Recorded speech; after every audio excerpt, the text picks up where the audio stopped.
യുസ്ജി എന്നൊക്കെ പറയാം. യുസ്ജി, അല്ലാഹുവാണ് സഹാബൻ മേഘങ്ങളെ മെല്ലെ തള്ളിക്കൊണ്ടുവരുന്നത്. സുമ്മ യുഅല്ലിഫു ബൈന, അങ്ങനെ പല ഭാഗത്തു നിന്നായി വരുന്ന മേഘങ്ങളെ പരസ്പരം പൊരുത്തമുള്ളതായി. തഅലീഫ് എന്ന് പറഞ്ഞാൽ മനപ്പൊരുത്തം എന്നാണ് വാക്കിന്റെ അർത്ഥം. മുഅ്മിനായ മനുഷ്യൻ ഇൽഫുൻ അലൂഫ്. ഇംഗ്ലീഷിൽ അലൂഫ് എന്ന് പറഞ്ഞാൽ നേരെ ഓപ്പോസിറ്റ് ആണ്. തീരെ മനപ്പൊരുത്തമില്ലാത്ത ആൾക്കാണ് അലൂഫ് എന്ന് പറയാം. വളരെ പരുക്ക ഹൃദയനായ ആളുകൾക്കാണ് ഇംഗ്ലീഷിൽ അലൂഫ് എന്ന് പറയാം. പക്ഷെ അറബിയിൽ അലൂഫ് എന്ന് പറഞ്ഞാൽ ഏറ്റവും നല്ല മനപ്പൊരുത്തുള്ള ആളുകൾക്കാണ്. മുഅ്മിനായ മനുഷ്യൻ അങ്ങനെയാണ് എന്നാണ്. യഅലിഫു, മുഅ്മിനായ മനുഷ്യൻ ഇൽഫുൻ അലൂഫുൻ ലാ ഖൈറ ഫീ മൻ ലാ യഅലിഫു വലാ യുഅലഫ്.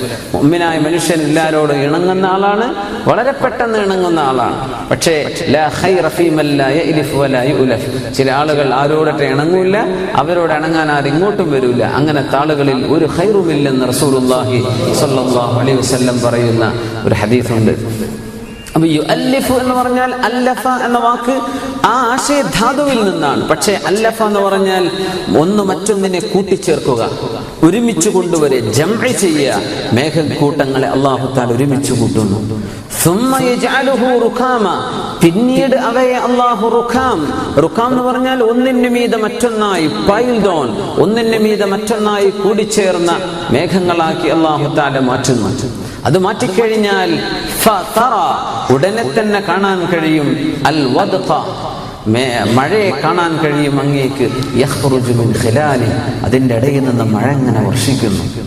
വയുനസ്സിലു മിനസ് സമാ, അല്ലാഹു തആല ആകാശത്ത് നിന്ന് നിങ്ങൾക്ക് വർഷിപ്പിച്ചുകൊണ്ടേയിരിക്കുന്നു, അല്പാൽപമായി വർഷിപ്പിച്ചു തരുന്നു.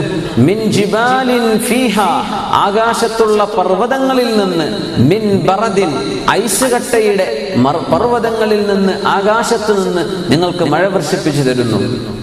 ഫയുസീബു ബിഹി മൻ യശാ, അല്ലാഹു ഉദ്ദേശിക്കുന്ന ആളുകൾക്ക് അല്ലാഹു അത് എത്തിച്ചു കൊടുക്കുന്നു. ഫയുസീബു ബിഹി മൻ യശാ, അവൻ ഉദ്ദേശിക്കുന്ന ആളുകളെ അല്ലാഹു അതുകൊണ്ട് പിടികൂടുന്നു എന്നും അർത്ഥമുണ്ട്. ഐസിന്റെ കട്ടകളൊക്കെ മഴ വർഷിച്ചാൽ ചില സമയം അത് അദാബാണ്, ചെടികൾക്ക് നാശമാണ്, മനുഷ്യർക്ക് പ്രയാസമാകും, വീടുകൾ അതിന്റെ റൂഫുകളൊക്കെ പൊളിഞ്ഞു പോകും ചില ഐസ് മലകളുടെയൊക്കെ വർഷം സംഭവിച്ചാൽ.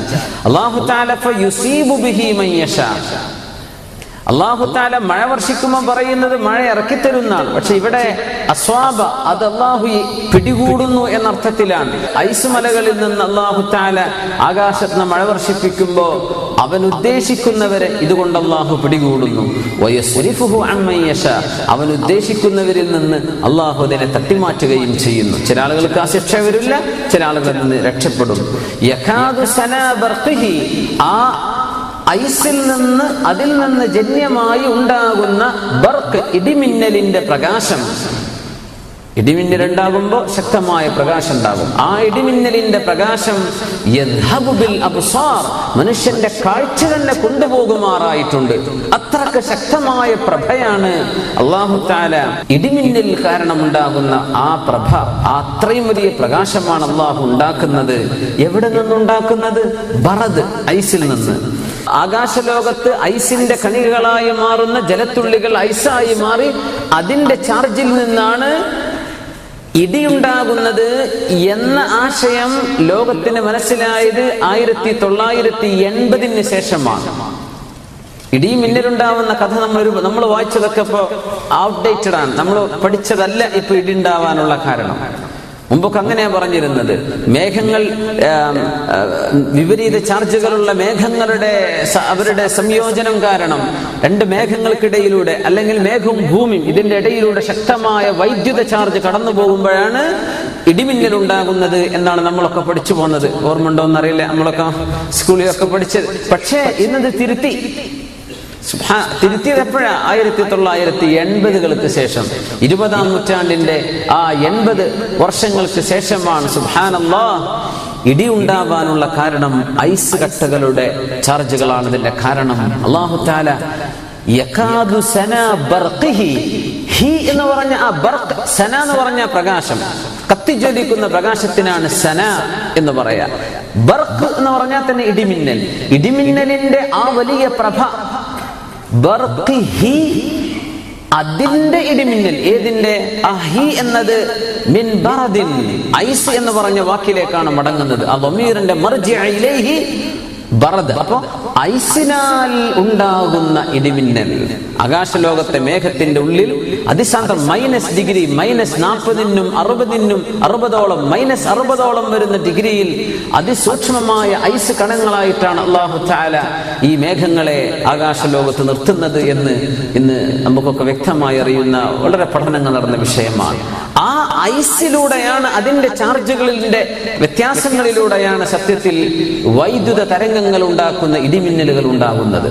അള്ളാഹുവിന്റെ പരിശുദ്ധ മഹാനായ ഷെയ്ഖ് സഗലൂൽ അൻ-നജ്ജാർ അമദ്ദല്ലാഹു ഫീ ദില്ലിഹി അവരെ പോലെയുള്ള മഹാന്മാരായ പണ്ഡിതന്മാർ ഈ ആയത്ത് വിശുദ്ധ ഖുർആനിന്റെ വലിയൊരു അത്ഭുതങ്ങളിൽ അത്ഭുതമാണെന്ന് പറഞ്ഞിട്ടുണ്ട്. കാരണം ഐസിന്റെ ചാർജുകളാണ്, ഐസ് ഏറ്റവും മുകളിലേക്ക് പോയി മേഘത്തിന്റെ മധ്യഭാഗത്ത് വന്ന് പതിക്കുന്ന പതനങ്ങളിലൂടെയാണ് ഈ ചാർജ് രൂപപ്പെടുന്നതെന്നും അതിലൂടെയാണ് സത്യത്തിൽ ഇടിമിന്നൽ ഉണ്ടാകുന്നത് എന്നും കണ്ടെത്തപ്പെട്ടത് ഈ അടുത്ത സമയത്താണ്. സുബ്ഹാനല്ലാഹ്, അത്രയും അത്ഭുതകരമായ വിവരങ്ങൾ, അതിസൂക്ഷ്മമായ വിവരം 21ാം നൂറ്റാണ്ടുകാർക്ക്, 20ാം നൂറ്റാണ്ടിന്റെ അവസാനക്കാർക്ക് ബോധ്യപ്പെടുന്ന രീതിയിൽ അള്ളാഹുവിന്റെ പരിശുദ്ധ വചനം നമുക്ക് പഠിപ്പിച്ചിരിക്കുകയാണ്. ഇത് അള്ളാഹുവിന്റെ അത്ഭുതമാണ്. ആ വലിയൊരു നിഅമത്തിനെ സംബന്ധിച്ചാണ് അള്ളാഹു പഠിപ്പിച്ചു തരുന്നത്. നോക്കണം, മഴയെക്കുറിച്ചുള്ള ചർച്ച, വെള്ളത്തെക്കുറിച്ചുള്ള ചർച്ച വിശുദ്ധ ഖുർആനിൽ ഒരുപാട് കാണാൻ കഴിയും. മക്കയാണെങ്കിലോ മദീനയാണെങ്കിലോ അറേബ്യയാണെങ്കിലോ വെള്ളമില്ലാത്ത നാടാണ്. വല്ലപ്പോഴും പെയ്യുന്ന മഴ അവിടെ ഉണ്ടാവുള്ളൂ. പക്ഷേ ഖുർആനുകൾ എടുത്തു നോക്കിയാൽ മഴയെപ്പറ്റി എത്രയാണ്, മഴയുടെ ഗുണങ്ങളെപ്പറ്റി എത്രയാണ്. മേഘങ്ങളെ സംബന്ധിച്ച് മേഘപടലങ്ങൾ ഒന്നുമേ, മേഘപ്പാളി പോലും കാണപ്പെടാത്ത നിരന്തരമായ മാസങ്ങൾ കഴിഞ്ഞു പോകുന്ന പ്രദേശങ്ങളാണ് ഈ ട്രോപ്പിക് ഓഫ് ക്യാൻസർ കടന്നു പോകുന്ന സൗദി അറേബ്യ പോലെയുള്ള പ്രദേശങ്ങൾ. മഴ പോയിട്ട് മഴക്കാറ് പോലും കാണാനില്ല. പക്ഷേ അവിടെ നിന്നാണ് വിശുദ്ധ ഖുർആൻ മഴയെ സംബന്ധിച്ച് പറയുന്നത്. മഴയുടെ അത്ഭുതങ്ങൾ പറയുന്നത് അങ്ങനെയാണ്.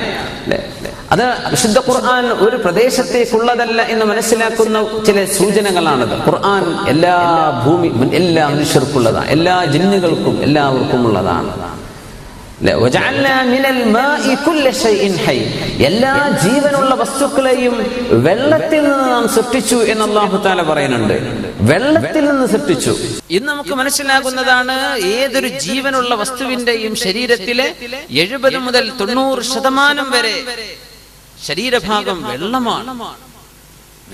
നമ്മുടെ ശരീരത്തിൽ വെള്ളമാണ് ഏറ്റവും. അത് ബ്ലഡിന്റെ രൂപത്തിലാകാം, മറ്റു ലായനികളുടെ രൂപത്തിലാകാം. പക്ഷെ വെള്ളമാണ്, ജലാംശമാണ്. എല്ലാ ജീവജാലങ്ങളിലും ബഹുഭൂരിപക്ഷം 90% കാണുന്നത് ജലാംശങ്ങളാണ്. ജീവജാലങ്ങൾ ഉണ്ടായത് വെള്ളത്തിൽ നിന്നാണ് എന്ന് പറയുന്നത് ഒരിച്ചു വെള്ളം പോലും കിട്ടാനില്ലാത്ത നാട്ടിൽ വെച്ചാണ്. വിശുദ്ധ ഖുർആൻ അല്ലാഹുവിന്റെ വചനമാണെന്നതിന്റെ ഏറ്റവും വലിയ ദൃഷ്ടാന്തങ്ങളാണ് അല്ലാഹു പറയുന്നത്. മനുഷ്യനുണ്ടായത്, ജീവജാലങ്ങൾ ഉണ്ടായത് മറ്റെന്തുകൊണ്ടുമാകാം. പക്ഷേ അറേബ്യയിൽ ജീവിക്കുന്ന ഒരു മനുഷ്യനെ സംബന്ധിച്ചിടത്തോളം വെള്ളത്തിൽ നിന്നാണെന്ന് ചിന്തിക്കാൻ കഴിയില്ല. കാരണം അതവർക്ക് ലഭ്യമല്ല. അത് ഏറ്റവും കൂടുതൽ ദൗർലഭ്യം അനുഭവിക്കുന്ന സാധനമാണ് വെള്ളം. വെള്ളമല്ലാത്ത മറ്റെന്തുമാകാമായിരുന്നു. പക്ഷെ അള്ളാഹു പറഞ്ഞത് വെള്ളത്തിൽ നിന്നാണ്. സുബ്ഹാനല്ലാഹ്, അതൊരുപാട് കാലങ്ങൾക്ക് ശേഷം വരാൻ പോകുന്ന യുക്തിവാദം തലയിലേക്ക് കയറുന്ന ആളുകൾക്ക് ബോധ്യപ്പെടാൻ അള്ളാഹുവിന്റെ ചില രഹസ്യങ്ങൾ ചില വചനങ്ങളിലൂടെ സൂക്ഷിച്ച് തന്നിരിക്കുകയാണ് മനുഷ്യർക്ക് ബോധ്യപ്പെടാൻ. അവർ വിശ്വസിക്കുന്നില്ലേ, അവർ കാണുന്നില്ലേ? അള്ളാഹു പടച്ചത് ജീവജാലങ്ങൾ മുഴുവനും വെള്ളത്തിൽ നിന്നാണ്. അപ്പോ ഇവിടെ അല്ലാഹു തആല നമുക്ക് പഠിപ്പിച്ചു തരുന്നത് മേഘത്തെ സംബന്ധിച്ച്, വിവിധ തരത്തിലുള്ള മേഘങ്ങളെ കുറിച്ച്, ഇടിമിന്നലിനെ കുറിച്ച്, പിന്നെ ആകാശലോകത്ത് ഐസിന്റെ പർവ്വതങ്ങളുണ്ട് എന്ന്. ഫി ദുലാലിൽ ഖുർആൻ എന്ന് പറഞ്ഞ തഫ്സീർ എഴുതിയിട്ടുണ്ട് മർഹൂം സയ്യിദ് ഖുതുബ് എന്ന് പറഞ്ഞ ഒരു വലിയ പണ്ഡിതൻ. അദ്ദേഹത്തിന്റെ ദുലാലിൽ ഖുർആനിൽ അദ്ദേഹം ഈ ആയത്തിനെ തഫ്സീർ ചെയ്തുകൊണ്ട് ഇങ്ങനെ പറഞ്ഞു, ആകാശലോകത്ത് മലകളുണ്ട് എന്ന് മനുഷ്യന് ബോധ്യപ്പെടുന്നത് എപ്പോഴാണ്? ആകാശത്തുകൂടെ ഫ്ലൈറ്റിൽ മനുഷ്യൻ പറക്കാൻ തുടങ്ങിയപ്പോഴാണ് ആകാശലോകത്ത് പർവ്വതങ്ങൾക്ക് സമാനമാണ് മേഘങ്ങൾ എന്ന് മനസ്സിലായത്. ഭൂമി നോക്കിയാൽ നമുക്ക് മനസ്സിലാവുന്നില്ല. സയ്യിദ് ഖുതുബ് അവര് പറയുന്നത്, വിശുദ്ധ ഖുർആനിന്റെ ഈ പ്രവചനം ഫ്ലൈറ്റിലൂടെ മേഘങ്ങൾക്ക് എത്രയോ മുകളിലൂടെ പറക്കാൻ മനുഷ്യന് അവസരം കിട്ടിയപ്പോഴാണ് ആ മേഘങ്ങൾ പർവ്വതങ്ങളെ പോലെ തോന്നുന്നുണ്ടല്ലോ. ഭൂമി നോക്കിയത് മനസ്സിലാവില്ല. മിൻ ജിബാലിൻ ഫീഹാ മിൻ ബറദിൻ, മേഘങ്ങൾ പർവ്വതങ്ങളെ പോലെയാണെന്ന്. എത്രയാണ് പർവ്വതങ്ങൾ? ആകാശലോകത്തെ മേഘങ്ങളുടെ ഹൈറ്റ് എത്രയാണ്? 4 കിലോമീറ്റർ മുതൽ 25 കിലോമീറ്റർ വരെ ഹൈറ്റിലുള്ള മേഘത്തിന്റെ പർവ്വതങ്ങൾ ആകാശലോകത്തുണ്ട്. ഇത് മനുഷ്യന് ബോധ്യപ്പെട്ടത് എപ്പോഴാ? പറക്കാൻ തുടങ്ങിയപ്പോഴാണ്. സയ്യിദ് ഖുത്ബ് ആധുനികൻ പണ്ഡിതനാണ്, മരിച്ചുപോയി. പക്ഷെ അദ്ദേഹം പറയാണ്, ഇതൊക്കെ ആകാശത്തുകൂടെ പറക്കുന്നതിന്റെ മുമ്പ് മനുഷ്യന് ചിന്തിക്കാൻ കഴിയില്ല. മേഘം പർവ്വതം പോലെയാണെന്ന്. ശരിക്കും പർവ്വതത്തിന്റെ ആ താഴ്വാരങ്ങളും ആ ഹൈറ്റും ഇറക്കങ്ങളും എല്ലാം നമ്മളൊക്കെ പകൽ യാത്ര ചെയ്തിട്ടുണ്ടെങ്കിൽ ഫ്ലൈറ്റിൽ നിന്ന് ഒന്ന് പുറത്തു നോക്കിയാൽ മനസ്സിലാകും. ഏകദേശം വലിയ ഹൈറ്റിലേക്ക് പോകുന്നതിന് മുമ്പ് മേഘങ്ങൾ പർവ്വതങ്ങളെ പോലെ തോന്നുകയാണ്. വിശുദ്ധ ഖുർആനാ പറയുന്നത്. എത്ര വലിയ അത്ഭുതമാണ്! എത്രയോ വർഷങ്ങൾക്ക് മുമ്പല്ലേ പറയുന്നത്. മേഘങ്ങൾ പർവ്വതങ്ങളാണ് ആകാശലോകത്ത്. 4 കിലോമീറ്ററോളം ആ പർവ്വതങ്ങളുടെ അസ്ഥിവാരമാണ്. അതിന്റെ മുകളിലോട്ട് 25 കിലോമീറ്റർ വരെ ഹൈറ്റിലോട്ട് പോകുന്ന അത്രയും വലിയ ഹൈറ്റുള്ള പർവ്വത സമാനങ്ങളായ മേഘങ്ങൾ അള്ളാഹുവിന്റെ ആകാശലോകത്തുണ്ടാകുന്നുണ്ട്. പക്ഷെ എല്ലാ മേഘങ്ങളും അത്രയും ഹൈറ്റിലല്ല. പക്ഷേ അത്രയും ഹൈറ്റുള്ള പർവ്വതങ്ങളെ പോലെയുള്ള മേഘക്കൂട്ടങ്ങൾ അള്ളാഹുവിന്റെ ആകാശലോകത്ത് കാണപ്പെടുന്നുണ്ട്. സുബ്ഹാനല്ലാഹ്. അലം തറ അന്നല്ലാഹ്, അല്ലാഹു തആല മനുഷ്യന് ജീവിക്കാൻ ആവശ്യമാക്കി വെച്ച ജീവൽ വസ്തുവാണ് വെള്ളം, ജലം എന്നത്. അല്ലെ, നമ്മൾ വെള്ളം പാഴാക്കാൻ പാടില്ല എന്നൊക്കെ പറയുമ്പോൾ നമ്മളത് ശരിക്കും മനസ്സിലാക്കണം. പ്രത്യേകിച്ച് ഇവിടെയൊക്കെ അബുദാബിയിലൊക്കെ വെള്ളം ഉണ്ടാക്കുന്നത് ഡിസാലിനേഷൻ ചെയ്തിട്ടാണ്. ഉപ്പുവെള്ളം ശുദ്ധമാക്കി അത് വാട്ടർ വേപ്പറാക്കിയിട്ട് നീരാവിയാക്കി. നമ്മൾ ഒരു ഗ്ലാസ് വെള്ളം എന്ന് പറഞ്ഞാൽ ആ ഒരു ഗ്ലാസ് ആവാൻ മാത്രം നീരാവിയാക്കി എടുത്തിട്ട് ആ നീരാണ് നമ്മൾക്ക് ഒരു ഗ്ലാസ് ആയി കിട്ടുന്നത്. ഒരു ബക്കറ്റ് വെള്ളം എടുത്താൽ ആ ഒരു ബക്കറ്റ് വെള്ളമാണെങ്കിൽ എത്ര പ്രോസസ്സ് നടക്കണം! സുബ്ഹാനല്ലാഹ്. അപ്പോ നമ്മളൊക്കെ ഏറ്റവും കൂടുതൽ കരുതലോടുകൂടെ വെള്ളം ഉപയോഗിക്കേണ്ട ആളുകളാണ്. ഇദാഅത്തുൽ മാലാണ്, സമ്പത്തിനെ നശിപ്പിക്കലാണ്. അത് ചെയ്യാൻ പാടില്ല. അല്ലാഹുവിന്റെ നിഅമത്ത് നന്ദികേട് ചെയ്യലായി പോകും. അത്രക്കും റസൂലുള്ളാഹി സ്വല്ലല്ലാഹു അലൈഹി വസല്ലം തങ്ങൾ പറഞ്ഞ അങ്ങനെയല്ലേ, വുളു എടുക്കുന്ന സമയം മനുഷ്യന്റെ വസ്വാസ് ഉണ്ടാവാൻ പാടില്ല. 3 പ്രാവശ്യത്തിലധികം നിങ്ങൾ കഴുകണ്ട. അല്ലെ, നിങ്ങളൊരു നദിക്കരയുടെ അടുത്താണെങ്കിൽ തന്നെയാണെങ്കിലും 3 പ്രാവശ്യം കഴുകിയാൽ മതി. പുഴയല്ലേ, ഇതിൽ ഇഷ്ടം പോലെ ഞാൻ കഴുകാനില്ലെങ്കിലും ആ വെള്ളം ഒഴുകല്ലേ എന്ന് പറഞ്ഞ് അവിടെ കഴുകാൻ തുടങ്ങിയാൽ പുഴ ഇല്ലാത്തോടത്ത് ചെന്നാലും അവൻ അതന്നെ ശീലമായി പോകും. സുബ്ഹാനല്ലാഹ്. പുഴന്റെ അരികത്താണെങ്കിൽ പോലും 3-ലേറെ തവണ ചെയ്യണ്ട റസൂലുള്ളാഹി സ്വല്ലല്ലാഹു അലൈഹി വസല്ലം. അവിടുന്ന് ഒരു മുദ്ദ്, ഒരു സ്വാഅ് ഒക്കെ അത്രയും വെള്ളം ഉപയോഗിച്ച് ഫർളായ കുളി പോലും കുളിച്ചിട്ടുണ്ടെന്ന് കാണിച്ചു തന്നിട്ടുണ്ട്. വളരെ കുറഞ്ഞൊരു പാട്ട വെള്ളം കൊണ്ട് നമുക്ക് വളരെ റാഹത്തായിട്ട് ഒളു കൊടുക്കാൻ പറ്റും. നമുക്ക് വെള്ളക്കൊന്ന് സ്പീഡ് കുറയുന്ന സ്ഥലത്തെത്തുമ്പോഴേക്കും ഭ്രാന്താണ്. പഠിച്ചാനെ, വെള്ളം സ്പീഡ് ഇല്ലല്ലോ.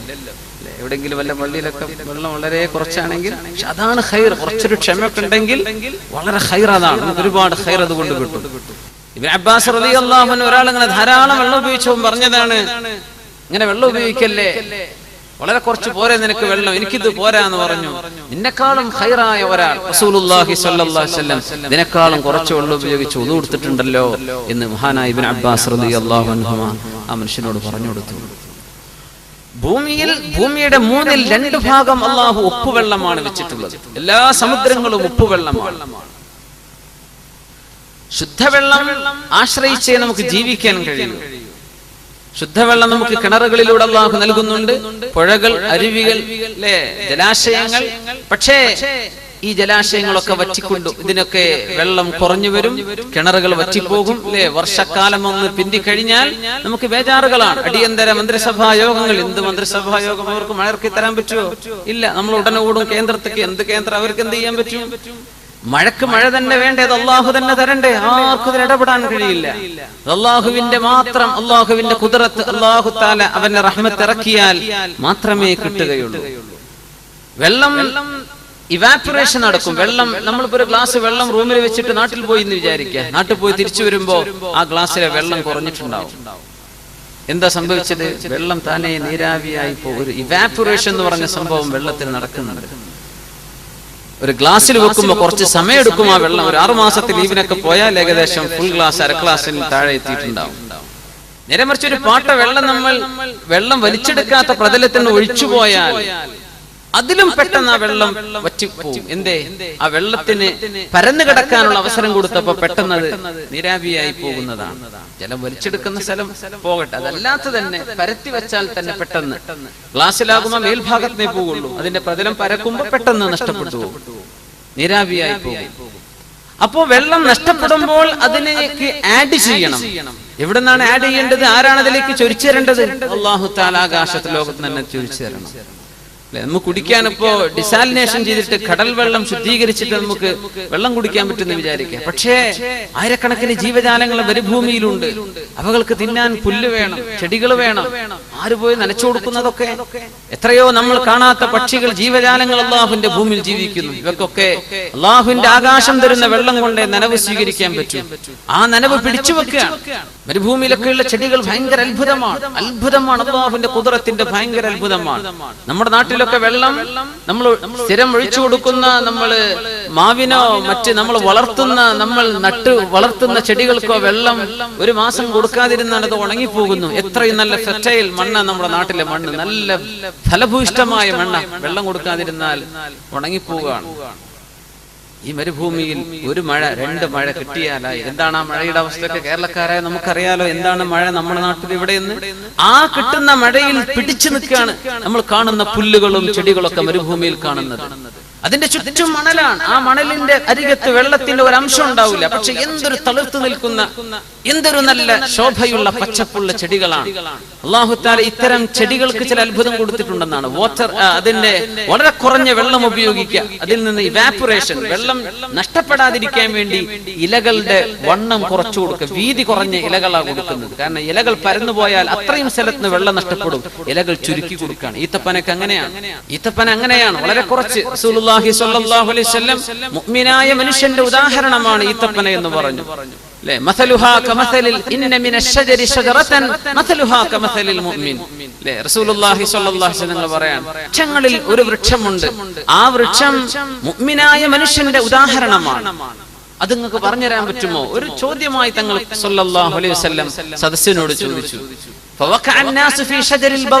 ജനങ്ങൾ മുഴുവനും പ്രാന്തപ്രദേശത്ത് വാദികളിലുള്ള മരങ്ങളെ സംബന്ധിച്ച് ചിന്തിക്കാൻ തുടങ്ങി. ഏതായിരിക്കും ആ മരം എന്നിങ്ങനെ. ഇബ്നു അബ്ബാസ് റളിയല്ലാഹു അൻഹു പറഞ്ഞു, ഞാനന്ന് കുട്ടിയാണ്, എനിക്ക് പെട്ടെന്ന് ഓർമ്മ വന്ന് ഈത്തപ്പനയാണെന്ന്. പക്ഷെ ഞാൻ വലിയ വലിയ ആളുകളൊക്കെ ഇരിക്കുമ്പോ ഞാൻ അങ്ങ് എടുത്തു പറയുന്നത് ശരിയല്ലല്ലോ, ഞാൻ മിണ്ടാതിരുന്നു. അങ്ങനെ എല്ലാവരോടും തങ്ങൾ ചോദിച്ചു. അവരെന്തൊക്കെയോ മരങ്ങളുടെ പേര് പറഞ്ഞു. എന്നോട് ചോദിച്ചു. ഞാൻ പറഞ്ഞു, അന്നഖലത്തു യാ റസൂലല്ലാഹ് സ്വല്ലല്ലാഹു, ഈത്തപ്പനയല്ലേ നബിയേ?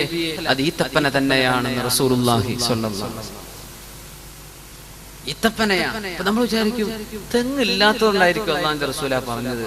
അല്ല, സ്വല്ലല്ലാഹു അലൈഹി വസല്ലം. തെങ്ങാണെങ്കിൽ തെങ്ങ് എന്ന് പറഞ്ഞു കൊടുക്കാം റസൂലുള്ളാഹി സ്വല്ലല്ലാഹു അലൈഹി വസല്ലം. അന്നത്തെ അറബികൾ ഇന്ത്യയിലേക്ക് വന്നു പോകുന്ന ആൾക്കാരാണ്. കേരളത്തിലെ കോഴിക്കോട്ടേക്കും അതുപോലെ തന്നെ കൊച്ചിയിലേക്കൊക്കെ എപ്പോഴും സ്ഥിരമായി വന്നു പോകുന്ന യാത്രക്കാരാണ് അറബികൾ, കച്ചവടക്കാർ. അവർക്ക് തെങ്ങറിയാം, തേങ്ങ അറിയാം. നാറജീൽ എന്ന അറബിയിൽ തേങ്ങക്ക് പേര് പോലുമുണ്ട്. പിന്നെന്താ പ്രശ്നം? നമ്മൾ പറയും തെങ്ങിനെ പോലെയാണ് ഈത്തപ്പനലെ. എല്ലാതിന്റെ മട്ടൽ ഉപയോഗിക്കാം, അതിന്റെ തടി ഉപയോഗിക്കാം, അതുകൊണ്ട് കയറുണ്ടാക്കാം, മട്ടലെടുക്കാം. അതിലപ്പുറം ഈത്തപ്പനയിൽ മറ്റൊരു അത്ഭുതമുണ്ട്. തെങ്ങിലില്ലാത്ത അത്ഭുതമുണ്ട്. ഈത്തപ്പന വളരെ കുറച്ച് വെള്ളം സ്വീകരിച്ച് ഒരുപാട് കൊടുക്കുന്ന സാധനമാണ്. കുറച്ച് വെള്ളം എടുക്കുള്ളൂ, വളരെ കുറച്ച് വെള്ളം മതി. ആ കുറഞ്ഞ വെള്ളം എടുത്തിട്ട് ഏറ്റവും മധുരമുള്ള പഴവർഗം നൽകും. ഏറ്റവും നല്ല ശക്തമായ തണല് കിട്ടുന്ന മരുഭൂമിയിലെ തളരാത്ത തണലുള്ള ഒരു വൃക്ഷമാണ് ഈത്തപ്പന. മുഅ്മിനായ മനുഷ്യൻ അങ്ങനെയാണെന്നാണ്. മുഅ്മിനായ മനുഷ്യൻ അങ്ങനെയാണ്. നമ്മളൊക്കെ പറയാറുണ്ട്, ഈ ഹദീസ് ഓർമ്മ വരുമ്പോൾ മദ്രസയിൽ ഉസ്താദുമാരാണ് എനിക്ക് ഓർമ്മ വരിക.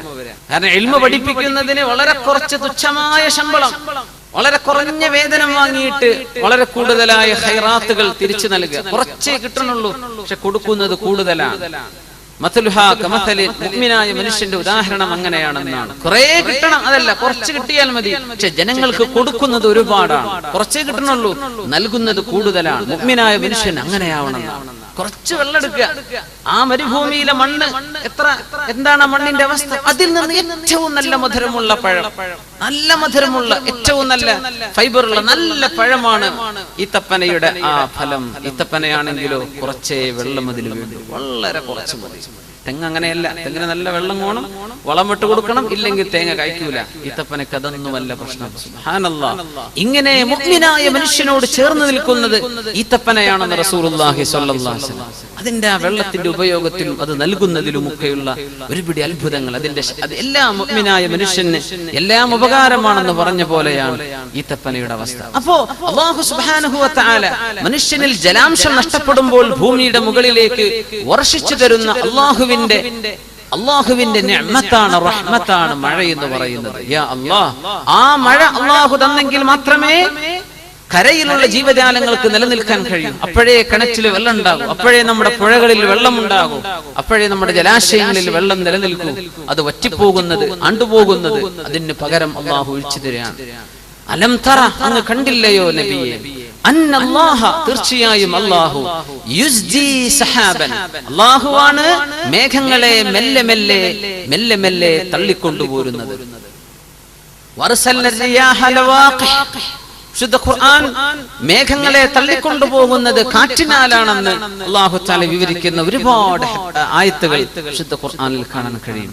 കാറ്റിനെ അയക്കുകയാണ് അല്ലാഹു. കാറ്റിനെ ഹുവല്ലദീ യുർസിലു റിയാഹ, അല്ലാഹുവാണ് കാറ്റുകളെ അയക്കുന്നത്. മുബശ്ശിറാത്തിൻ ബൈന റഹ്മതി, അല്ലാഹുവിന്റെ റഹ്മത്ത് വരുന്നുണ്ട് എന്ന് പറഞ്ഞറിയിക്കാൻ ഒരു കാറ്റ് ഇങ്ങനെ പോകും.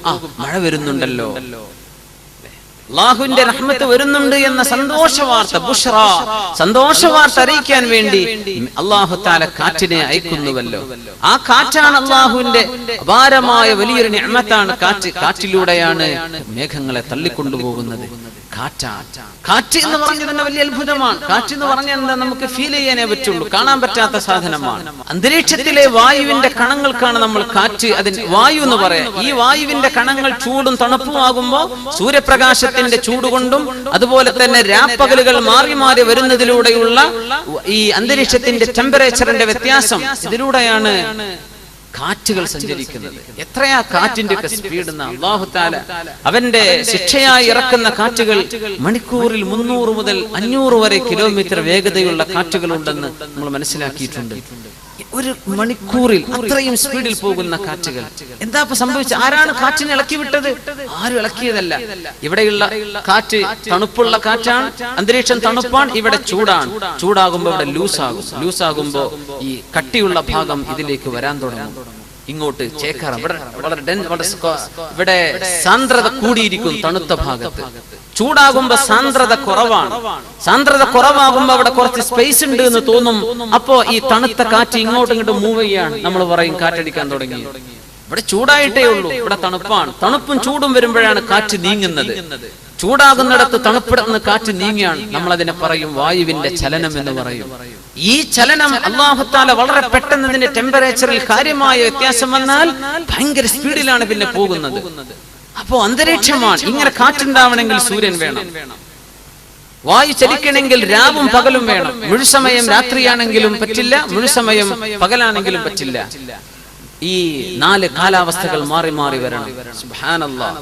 വിന്ററും സമ്മറും സ്പ്രിങ്ങും ഓട്ടം, ഈ സീസണുകൾ മാറി മാറി വരേണ്ടതിന് അന്തരീക്ഷത്തിൽ മാറ്റം വരണം. ഇതൊക്കെ ഉണ്ടാകുന്നത് എങ്ങനെയാ? കാറ്റുകൊണ്ട്. യാ അല്ലാഹ്, വലിയ അത്ഭുതമായിട്ടാണ് അല്ലാഹു തആല കാറ്റുകളെ സംബന്ധിച്ച് പറയുന്നത്. ഈ കാറ്റുകളാണ് മേഘത്തെ യുസ്ജി. അസ്ജ എന്ന് പറഞ്ഞാൽ മെല്ലെ കൊണ്ടുപോകുന്ന. കാറ്റിന് സ്പീഡ് ഉണ്ട്, പക്ഷേ കാറ്റ് മേഘത്തെ തള്ളിപ്പോകുമ്പോ ആ മേഘപടലങ്ങൾ വെള്ളം നിറഞ്ഞ കണികകളാണ്. ഇവയെ കൊണ്ടുപോകുമ്പോൾ കാറ്റിന്റെ ആ പോകുന്ന മേഘത്തിന്റെ സ്പീഡ് സ്ലോ ആണ്, വളരെ മെല്ലെയാണ് പോകുന്നത്. കാറ്റ് തള്ളിപ്പോകുന്നുണ്ട്, കാറ്റെങ്ങനെ പോകുന്നുണ്ട്, പക്ഷേ മേഘം പോകുന്നത് മെല്ലെയാണ്. ബേക്കിലൂടെ കാറ്റങ്ങ് തെളിച്ചു കൊണ്ടുപോകാണ്. കാറ്റങ്ങനെ പോകുന്നു, മുമ്പ് ഓവർടേക്ക് ചെയ്തു പോകുന്നുണ്ട്. മേഘം മെല്ലെ മെല്ലെ വരെ. യുസ്ജി, അല്ലാഹു പറയുന്നത് മെല്ലെ മേഘത്തെ തള്ളിക്കൊണ്ടുപോകുന്നു. പിന്നീട് യുഅല്ലിഫു ബൈന. അല്ലാഹു സുമ്മ എന്ന് പറഞ്ഞാൽ അറബിയിൽ ഉടനെ ഒരു കാര്യം സംഭവിച്ചു എന്ന് പറയണമെങ്കിൽ ഫ എന്നാണ് പറയാ. ഹർഫ് അത്ഫാണ് സുമ്മ എന്നത്. അല്ലേ? ഒരു ഉദാഹരണം പറയാം. ജാഅ മുഹമ്മദ് വ ഇബ്രാഹിം. മുഹമ്മദ് വന്നു, ഇബ്രാഹിമും വന്നു. രണ്ടാളും വന്നു, രണ്ടുപേരും വന്നു എന്ന് പറയണമെങ്കിൽ ജാഅ മുഹമ്മദ് വ ഇബ്രാഹിം. ഇതിൽ ആരാണ് ആദ്യം വന്നതെന്നോ ആരാണ് ശേഷം വന്നതെന്നോ എന്ന് വ്യക്തമല്ല. രണ്ടാളും വന്നേനായിട്ടുള്ളൂ, രണ്ടാളും വന്നിട്ടുണ്ട്. പക്ഷെ ജാഅ മുഹമ്മദുൻ ഫ ഇബ്രാഹിം, മുഹമ്മദ് വന്നു ഉടനെ തന്നെ ഇബ്രാഹിമും വന്നു. അപ്പൊ ഫ എന്ന് പറഞ്ഞപ്പോ ഉടനെ ലിത്തഅഖീബ് എന്ന് പറയും. ഉടനെ തന്നെ വന്നു എന്ന് അർത്ഥം വന്നു. അപ്പൊ വാവ് ഒഴിവാക്കിയിട്ട് ഫ എന്ന് പറഞ്ഞാൽ ഉടനെ എന്ന അർത്ഥം വന്നു. ഇനി അതുമല്ല, ജാഅ മുഹമ്മദ് സുമ്മ ഇബ്രാഹിം, മുഹമ്മദ് വന്നു പിന്നെ ഇബ്രാഹിം വന്നു എന്ന് പറഞ്ഞാൽ മുഹമ്മദ് വന്നു, പിന്നെ കുറെ നേരം കഴിഞ്ഞപ്പോ ഇബ്രാഹിമും വന്നു. അങ്ങനെ പിന്നെ ഞങ്ങൾ മീറ്റിംഗ് തുടങ്ങി എന്ന് പറയാന്ന് വിചാരിച്ചോളൂ. ഉദാഹരണം പറയാം. ഈ വാവും ഫാഇനും സുമ്മക്കൊക്കെ അർത്ഥ വ്യത്യാസങ്ങളുണ്ട്. വാ എന്ന് പറഞ്ഞാൽ ഏതാണോ അത് ഒരുമിച്ച് വന്നു എന്നോ ഒരാൾ ആദ്യം വന്നു ആരാ ശേഷം, ഇതൊന്നും വ്യക്തമല്ല. ഫ എന്ന് പറഞ്ഞാൽ ഉടനെ എന്ന അർത്ഥം വന്നു. സുമ്മ എന്ന് പറഞ്ഞാൽ കുറച്ച് നേരം സാവകാശം കഴിഞ്ഞിട്ടാണ്. നീ അല്ലാഹു പറഞ്ഞു നോക്കൂ, അലം തറ, നിങ്ങൾ കാണുന്നില്ലേ, അന്നല്ലാഹ, തീർച്ചയായും അല്ലാഹു, യുസ്ജി സഹാബൻ, അല്ലാഹുവാണ് മേഘങ്ങളെ മെല്ലെ മെല്ലെ തള്ളിക്കൊണ്ടുവരുന്നത്. സുമ്മ, പിന്നീട്, ഉടനെയല്ല, അങ്ങനെ തള്ളിക്കൊണ്ടുവന്നു.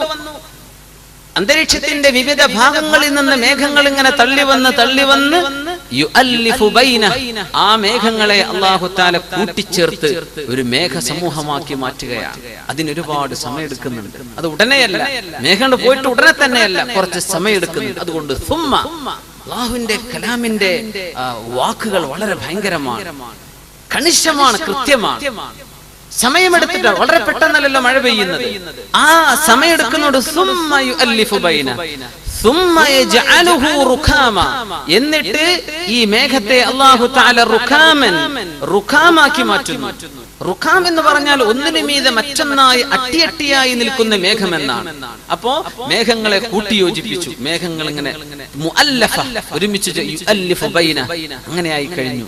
എന്നിട്ട് ആ കൂടിച്ചേർന്ന മേഘങ്ങൾ അന്തരീക്ഷത്തിന്റെ വായുപടലങ്ങളുമായി കൂടിച്ചേർന്ന് തണുക്കണം, തണുത്തുറക്കണം. അങ്ങനെ കണികകൾ ഒന്ന് മറ്റൊന്നിലേക്ക് ചേർന്ന് മല പോലെ, പർവ്വതങ്ങളെ പോലെ, റുഖാമൻ, അതിന് പറയുന്നത് ക്യുമുലിഫോർമർ ഹീപ്പ് ക്ലൗഡ്സ് എന്നാണ്. റുഖാം എന്ന് പറഞ്ഞാൽ തന്നെയാണ് ഹീപ്പ്, അങ്ങനെ ഒന്നിനു മീതെ മറ്റൊന്നായി കൂട്ടമായി നിൽക്കുന്ന മേഘത്തിനാണ് റുഖാം എന്ന് പറയാം. അങ്ങനെ മേഘമാകാനും സമയമെടുക്കുന്നുണ്ട്. സുമ്മ എന്നാ പറഞ്ഞത്, യജ്അലുഹു റുഖാമ. അപ്പോ മെല്ലെ തള്ളിക്കൊണ്ടുവന്നു. പിന്നെ വളരെ സാവകാശമാണ് മേഘത്തിന്റെ സമൂഹമാകുന്നത്. പിന്നെയാണ് വളരെ സാവകാശത്തിലാണ് അതിനെ റുഖാമൻ, ഒന്നിന്റെ മീതെ മറ്റൊന്നായി നിൽക്കുന്ന ക്യുമുലിഫോർമർ ഹീപ്പ് ക്ലൗഡ്സ്, അങ്ങനെ ആ ഒരു രൂപത്തിലേക്ക് മേഘം രൂപപ്പെട്ടു കഴിഞ്ഞാൽ അതായി കഴിഞ്ഞാൽ പിന്നെ മഴ വർഷിക്കുകയാണ്. ഉടനെ കാണാൻ കഴിയും. എന്നാ പറഞ്ഞത്, റുഖാമായി കഴിഞ്ഞാൽ പിന്നെ മഴ വർഷിക്കലായി. സുബ്ഹാനല്ലാഹ്, റുഖാമാവാൻ സമയം എടുക്കുന്നുണ്ട്, അത് മുഅല്ലഫത്താകാൻ സമയം എടുക്കുന്നുണ്ട്, മേഘം വരാനും സമയം എടുക്കുന്നുണ്ട്. ഇതൊക്കെ അല്ലാഹുവിന്റെ ആ പ്രയോഗങ്ങളിൽ സുമ്മ എന്ന് രണ്ടിടത്തും മഴ വർഷിക്കുന്ന സ്ഥലം വന്നപ്പോ റുഖാമായി കഴിഞ്ഞാൽ ക്യുമുലിഫോർമർ ഹീപ്പ് ക്ലൗഡ്, ആ ഒരു സ്റ്റേജിലേക്ക് മേഘം എത്തിക്കഴിഞ്ഞാൽ പിന്നെ മഴ വർഷിക്കുകയായി. എങ്ങനെയാണ് മഴ വർഷിക്കുന്നത് എന്ന് കൃത്യമായിട്ട് ഇന്നും ശാസ്ത്രത്തിന് പറഞ്ഞുതരാൻ കഴിഞ്ഞിട്ടില്ല. ഇതൊരു വലിയ അത്ഭുതമാണ്. ഇന്നും ഇങ്ങനെയാണ്. ചില പ്രത്യേക സാഹചര്യത്തിൽ അതിന്റെ ടെമ്പറേച്ചറിൽ വ്യത്യാസം വരുന്നു. എന്താണ് ഈ പ്രത്യേക സാഹചര്യം എന്ന് പറയുമ്പോൾ? എന്താണ് അവിടെ സംഭവിക്കുന്നത്? വ്യക്തമല്ല. എന്തോ സംഭവിക്കുന്നുണ്ട്. ഇടിമിന്നലിനെ സംബന്ധിച്ച് നമ്മൾ പറഞ്ഞു. ഇടിമിന്നലും മേഘങ്ങൾ, നമ്മൾ വിചാരിച്ചു ചെറുപ്പത്തിലൊക്കെ മേഘം കൂട്ടിമുട്ടുന്ന ശബ്ദമാണ് ഈ കേൾക്കുന്നത്. അങ്ങനെ ഒരു മുട്ടൽ അവിടെ നടക്കുന്നില്ല, അല്ലേ? അന്തരീക്ഷത്തിൽ നെഗറ്റീവ് പോസിറ്റീവ് ചാർജുകളാണ്. സുബ്ഹാനല്ലാഹ്, അന്തരീക്ഷത്തിൽ ഒരുപാട് വൈദ്യുത ചാർജുകളുള്ള വായു കടന്നു പോകുന്നുണ്ട്. ആ വായുവിന്റെ ചലനത്തിലൂടെ പെട്ടെന്നുണ്ടാകുന്ന ഈ ഘോരമായ ശബ്ദം, അത് വളരെ ബ്രൈറ്റായ വെളിച്ചം, ലൈറ്റ്നിങ്, ഇതൊക്കെ സംഭവിക്കുന്നത് ഇന്നും അതിന്റെ മൈന്യൂട്ട് വിഷയങ്ങൾ പറഞ്ഞു തരാൻ സയൻസിന് പഠനങ്ങൾ നടന്നുകൊണ്ടിരിക്കുകയാണ്, പഠിച്ചുകൊണ്ടിരിക്കുകയാണ്. ഇപ്പോഴും നമ്മൾ ഭൂമി തീർന്നിട്ടില്ല, എന്നിട്ടാണ് നമ്മൾ ചൊവ്വയിലേക്ക് പോകുന്നത്.